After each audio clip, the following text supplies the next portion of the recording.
Baik, Bismillahirrahmanirrahim. Assalamualaikum warahmatullahi wabarakatuh.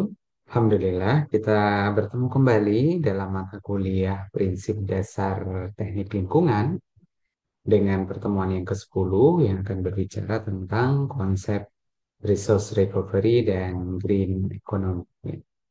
Mudah-mudahan teman-teman semuanya dalam kondisi yang sehat, yang bersemangat untuk mengikuti kuliah pada kesempatan hari ini. Menu presentasi kita pada kesempatan hari ini sesuai dengan judul yang sudah diberikan, maka akan ada bahasan pertama terkait dengan resource recovery dan bahasan yang kedua terkait dengan green economy. Mudah-mudahan sudah menyiapkan catatan agar ada hal-hal yang penting nanti selain yang ada di dalam slide mungkin bisa dituliskan ya. Ada pertanyaan nanti mungkin bisa ditampilkan juga, ditanyakan juga dalam kolom komentar. Ya. Yang pertama kita akan masuk dalam konsep resource recovery. Ya. Dan ini tentunya bukan menjadi hal yang baru bagi dunia teknik lingkungan ataupun dunia rekayasa dan juga mungkin istilah ini juga tidak asing bagi teman-teman yang mengikuti perkuliahan pada kesempatan hari ini. Resource recovery adalah pemulihan sumber daya dalam konsep ya, di mana material yang dianggap sebagai limbah tersebut kemudian diolah kembali untuk dimanfaatkan sebagai sumber daya baru. Jadi poinnya adalah ada sumber daya yang dihasilkan dari proses pemanfaatan sebuah limbah. Jadi limbah itu yang biasanya perlu diolah, kemudian diolah untuk dikembalikan kepada lingkungannya. Konsep tersebut kemudian diputar ya, supaya dia bisa menghasilkan sebuah bahan baku yang bisa dimanfaatkan dalam proses atau produksi produk yang lain. Nah, hal ini tentunya menjadi bagian yang sangat penting dalam sebuah konsep ekonomi yang sangat kita kenal saat ini, circular economy, gitu ya, yang berfokus pada pertama mengurangi limbah, meningkatkan efisiensi, dan juga pemanfaatan terkait dengan sumber daya alam. Ya. Daripada memanfaatkan sumber daya alam yang baru, yang baru saja diambil dari alam, tapi sumber daya ini bisa dimanfaatkan dari hasil-hasil proses produksi sebelumnya, gitu. Berupa limbah yang seharusnya nih, diolah dan dikembalikan ke alam, tapi bisa dimanfaatkan untuk proses aktivitas yang lain. Ya. Nah, di dalam dunia teknik lingkungan sendiri sebenarnya resource recovery itu mencakup berbagai macam upaya dalam tanda kutip adalah mengekstrak ya, mengambil sesuatu hal yang masih bisa dimanfaatkan dalam limbah tersebut, kemudian juga ada mengolah atau menggunakan kembali, baik itu material, air, atau energi dari aliran limbah yang dihasilkan. Limbah ini maksud juga sangat luas, bisa gas, bisa cair, bisa dan ya. Nah, sebenarnya pertemuan pada kesempatan hari ini kita ingin bahas yang cair gitu ya. Tapi konsep resource recovery tentunya sangat luas gitu ya. Jadi kita bicara dari hal yang luas terlebih dahulu. Kemudian, nah ini akan masuk ke air ya. Bagaimana pemulihan air atau air limbah ya? Konsepnya adalah air limbah yang dihasilkan dari berbagai macam aktivitas yang ada. Tentunya air tersebut masih mengandung air gitu ya.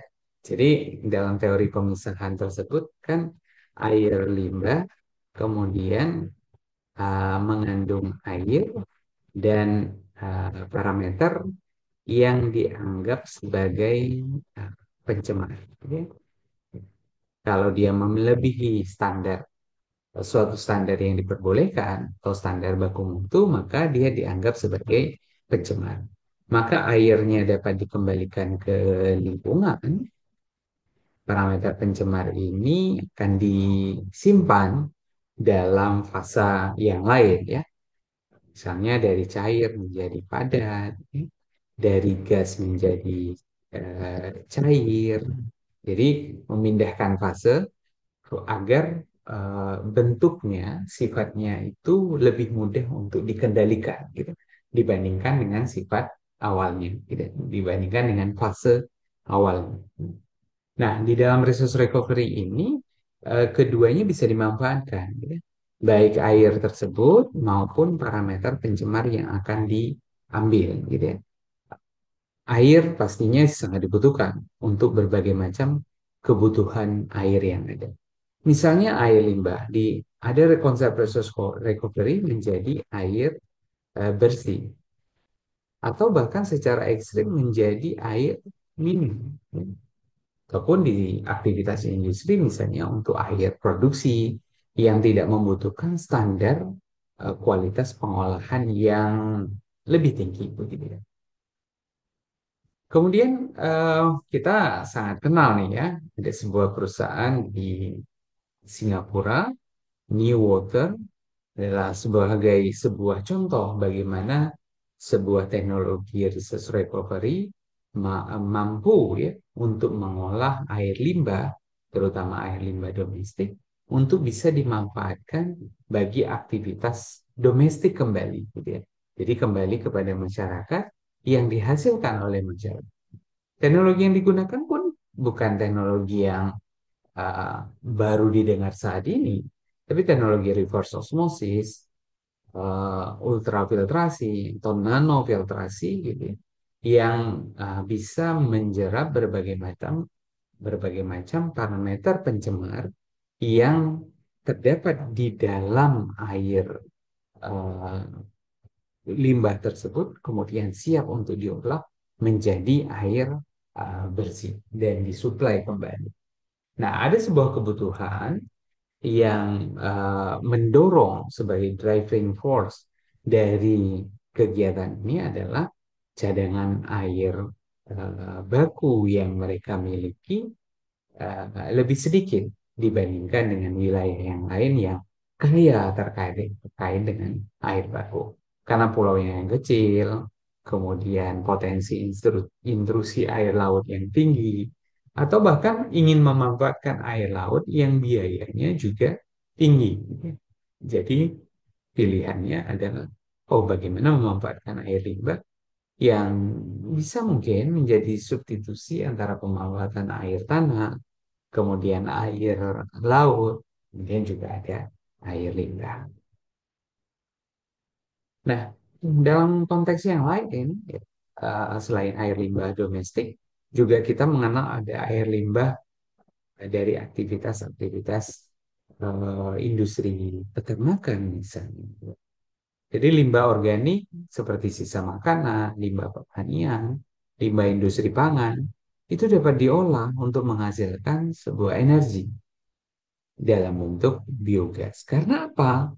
Karena limbah-limbah yang dihasilkan masih sangat masih mengandung berbagai macam parameter yang bisa memanfaatkan untuk membangkitkan energi yang seharusnya parameter ini dalam aktivitas normal ini dianggap sebagai pencemar. Oh, kandungan BOD-nya tinggi. Saat akan dikembalikan ke alam, maka BOD-nya perlu diturunkan ke sebuah standar agar alam tersebut mampu menerima si BOD tadi. Kalau tidak, berarti dia menghasilkan pencemar yang besar. Tapi dengan konsep BOD yang tinggi, dengan pengolahan yang tepat, maka dia bisa menghasilkan energi. Jadi konteks pengolahannya pun bukan barang baru juga ya. Misalnya biogas dihasilkan dari proses anaerobik tanpa oksigen, memanfaatkan proses biologis dengan mikroorganisme yang memecah bahan organik yang memiliki rantai yang panjang, dibuat yang lebih pendek, sehingga bisa dikonsumsi oleh si mikroorganisme. Kemudian mikroorganisme tersebut mengalami proses yang disebut sebagai metanogenesis, sehingga menghasilkan gas metan dan tentunya dengan CO2. Gitu. Nah, proses anaerobik maka porsi metan yang dihasilkan lebih besar. Ya. Sehingga metan tersebut jika tidak dimanfaatkan, dia akan rilis ke udara, dia berpotensi sebagai pencemar juga, tapi karena memanfaatkan, karena memang direncanakan untuk dimanfaatkan, maka metan ini bisa berpotensi sebagai sebuah sumber energi. Kira-kira gitu. Ya. Selanjutnya apa? Wah, ini banyak sekali gitu ya yang bisa dihasilkan dalam sebuah proses ini. Ya. Nah, kita bisa lihat bahwa ada potensi ya, pemulihan nutrisi dari limbah pertanian atau industri pangan. Konsepnya adalah limbah dari industri pangan atau pertanian seringkali mengandung nutrisi yang berharga. Ya. Oh, mengandung nutrisi yang berharga seperti nitrogen, fosfor, kalium, gitu, ya, yang dapat dipulihkan atau digunakan kembali sebagai pupuk untuk industri yang sama, gitu. Ya. Ini mengurangi kebutuhan untuk penggunaan pupuk kimia buatan yang berdampak buruk terhadap lingkungan. Gitu. Nah, ini contoh ya, misalnya proses struvit precipitation ya, digunakan untuk mengekstrak fosfor dari air limbah yang kemudian bisa digunakan sebagai pupuk di industri pertanian. Tapi proses trufit ini memang tidak hanya di limbah domestik juga ada, gitu. Karena kayak akan nitrogen, fosfor, ya, kalium dari buangan dari aktivitas kita, ya. Nah, ini multifungsi, ya. Jadi sirkular ekonominya bisa berjalan dengan baik, ya. Kita lihat di sini wastewater treatment plant-nya kemudian menghasilkan struvit dengan dijerap, ya. Kali fosfornya dalam bentuk padat, ya. Tentunya menambahkan berbagai macam komponen yang lain, senyawa kimia yang lain agar dapat menjerap gitu ya si uh, fosfor ataupun nitrogen dan kalium tadi gitu ya. Kemudian si struvit tadi berfungsi sebagai pupuk tadi ya. Si tanaman yang berhasil dipupuk tadi dapat tumbuh dengan subur, kemudian dibawa ke pasar, kemudian dikonsumsi oleh masyarakat, sehingga apa? Bisa terjadi proses sirkular dengan membentuk loop yang tidak terputus, kira-kira gitu ya. Nah, Eh, yang lain misalnya hubungannya dengan konteks air limbah, tadi kita sampaikan di awal ya, limbah padat dan seterusnya. Ini kita bisa lihat bahwa, oh ternyata pemanfaatan material daur ulang dari limbah padat ini menjadi juga cukup penting ya. Di pertemuan sebelumnya kita sudah bahas bagaimana sumber daya alam dia masih dimiliki di dalam tumpukan-tumpukan sampah yang ada. Bahkan dengan memanfaatkan material daur ulang ini, kita dapat juga menghemat sumber daya alam yang seharusnya dibutuhkan untuk memproduksi bahan baku yang mentah ini, gitu ya. Jadi ini bisa menjadi pertimbangan bahwa oh ternyata konsep resource recovery dapat berjalan dengan sangat menarik begitu ya. Dengan berbagai macam pilihan teknologi untuk mengolah jenis sampah tersebut. Nah, tentunya gitu ya, tentunya manfaat resource recovery itu begitu besar. Ya, dia mengurangi limbah yang akan kembali ke lingkungan gitu ya, yang seharusnya dibuang, dikembalikan ke alam, diolah dengan penuh biaya, gitu. Tapi dia bisa mengurangi limbah karena dimanfaatkan kembali. Efisiensi sumber daya, walaupun ini memang perlu harus dihitung lebih cermat, gitu ya. Bagaimana sumber daya efisiensi ya, sama dengan yang ketiga nanti ya, hubungannya dengan penghematan energi. Berapa besar sih sebenarnya sumber daya yang bisa dihemat dengan adanya resource recovery, dengan adanya ekonomi sirkular? Nah, ini bisa terjawab dengan sebuah studi misalnya dengan konsep life cycle assessment ya, LCA. Bagaimana melihat sumber daya yang dimanfaatkan dalam sebuah proses pemanfaatan limbah dibandingkan dengan menggunakan sumber daya baru, ya, yang diolah sedemikian rupa sehingga menghasilkan sebuah produk, ya, dibandingkan dengan memanfaatkan limbah, mengolah produk dan seterusnya, gitu. Mana yang lebih besar? Ini bisa terjawab lewat konsep LCA. Ya, siapa tahu tesisnya mau mengarah kepada kajian dari LCA tersebut, gitu. Yang terakhir adalah konsep sustainability, ya.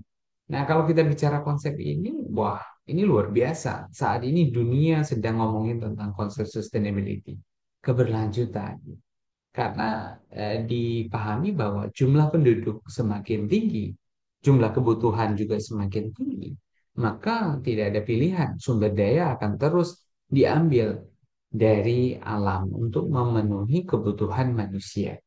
Ya, alam beradaptasi dengan berbagai macam aktivitas tersebut. Tapi kita juga harus punya konsep sustainability agar alam yang saat ini kita nikmati dapat dinikmati oleh anak cucu kita nanti dengan sama seperti yang kita nikmati saat ini. Gitu. Jadi konsepnya seperti itu. Gitu. Nah, selanjutnya apa? Wah, ini bagian yang pertama ya, terkait dengan resource recovery. Kita akan masuk ke bagian yang kedua, berhubungan dengan green economy.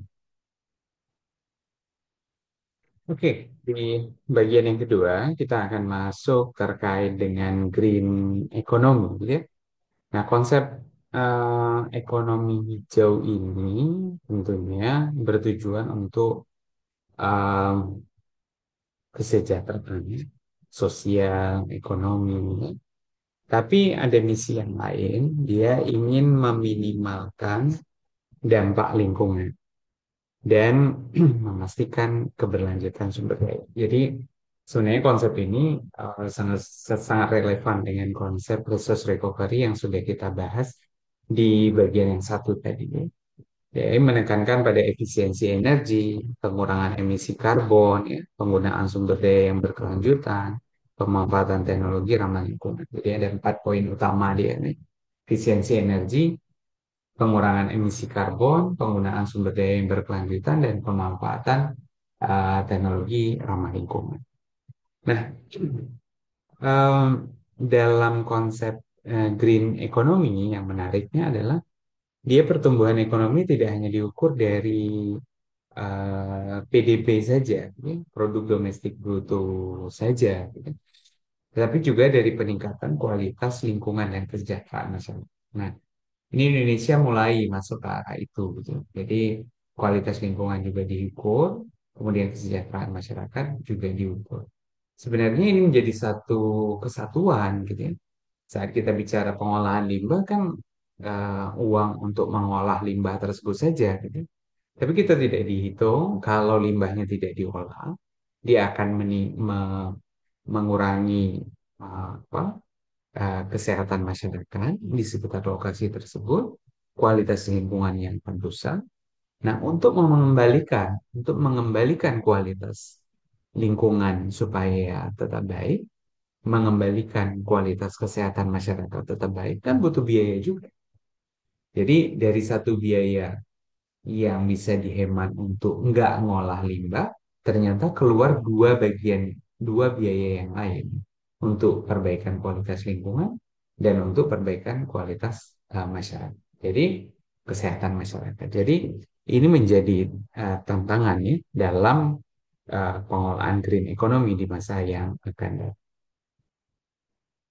Nah, kita lihat bahwa kalau kita bicara konteks green economy itu sendiri ya, ada sebuah indeks nih yang digunakan untuk melihat bagaimana green economy ini dapat dinilai gitu. Ternyata ada 3 pilar utama, ya, lingkungan, sosial, dan ekonomi. Jadi bagaimana menghubungkan antara ketiga aktivitas ini. Lingkungan ya berhubungan dengan sosial, sosial juga berhubungan dengan ekonomi, ya. Yang biasanya dipertentangkan kan di dekade yang lama gitu ya, environmental selalu berhubungan dengan ekonomi, ya. Lingkungan versus ekonomi, gitu. Tapi sebenarnya ini menjadi satu eh, jalan bersama begitu ya, supaya ekonomi juga meningkat, tapi greennya ya, yang ditandai dengan lingkungan ini juga bisa meningkat. Jadi kalau dilihat poin-poinnya ternyata ada 15 ya penilaian yang bisa dilakukan ya. Dari mulai tutupan hutan ya, ya, beberapa hari terakhir ini kan heboh dengan isu deforestasi kan diganti dengan kelapa sawit gitu kan. Kemudian renewable energy gitu ya, pengelolaan limbah ya, GHG green house gas ya, yang dihasilkan gitu. Kemudian berbagai macam ya aktivitas yang ada dan juga berhubungan dengan ekonomi, intensitas emisi, ya, kemudian intensitas penggunaan energi finalnya seperti apa, gitu. Pendapatan nasional, kemudian agriculture productivity, gitu. Industrial productivity, ya. Service sector labor productivity, gitu. Dan juga berhubungan dengan tingkat sosial. Nah, ini menarik nih, life expectancy, ya. Poverty rate, ya. Unemployment rate, gitu ya. Jadi uh, uh, berhubungan dengan berbagai macam aktivitas yang ada. Sehingga green economy ini tentunya dampaknya bisa menjadi luas, gitu. Yang saat ini sedang diomongin melalui aktivitas ekonomi sirkular. Mudah-mudahan bisa berjalan dengan baik. Nah, tapi sebenarnya kalau kita ngomongin tentang konsep green economy itu sendiri, ini bukan istilah yang baru gitu ya. Jadi ini sudah ditemukan ya di tahun 1980-an yang pertama kali dipopulerkan oleh si Peirce ya, Mankandia dan Berbier ini dalam buku Blueprint for Green Economy ya. Jadi buku ini merupakan respon ya, terhadap meningkatnya kesadaran global akan krisis lingkungan dan kebutuhan akan pembangunan yang lebih berkelanjutan. Jadi pada saat pertumbuhan populasi masyarakat dunia menjadi lebih tinggi, kebutuhan yang menjadi lebih meningkat, sehingga produksi akan pemenuhan kebutuhan tersebut dapat merusak sumber daya alam yang terus digunakan. Nah, akhirnya konsep ini di, dipakai gitu ya dalam salah satunya adalah dalam program lingkungan PBB gitu ya, yang dikelola oleh UNEP gitu ya. Nah, di dalam laporan Towards a Green Economy tahun 2011.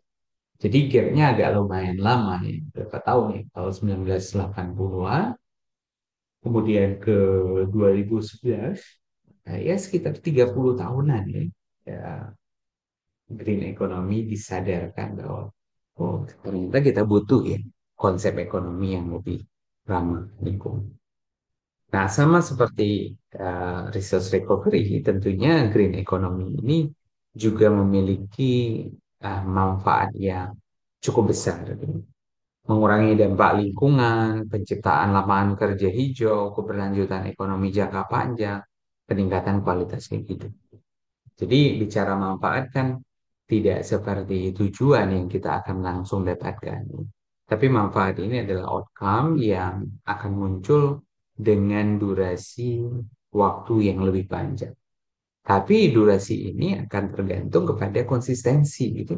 Balik lagi dengan konsep sustainability yang ditawarkan. Kalau green economy hanya part per part yang terapkan dengan kualitas pekerjaan yang juga pendek, ya, durasi penerapan yang pendek, maka pengurangan dampak lingkungan, keberlanjutan ekonomi jangka panjang, kemudian peningkatan kualitas hidup, ya mungkin sulit untuk dihindarkan. Tapi berbagai macam negara sudah menerapkan ini, ya, mencoba menerapkan ini, walaupun mungkin tidak keseluruhan dari aktivitas negara tersebut, ya.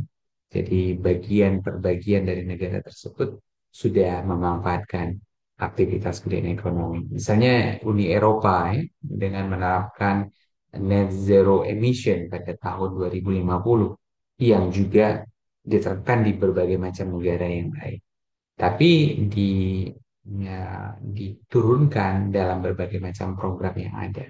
Misalnya energi terbarukan, transportasi hijau, pertanian yang berkelanjutan, dan seterusnya.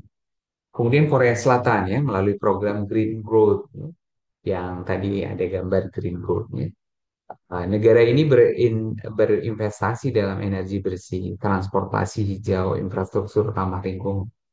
Ya, maka perlu dibungkus oleh sebuah kebijakan.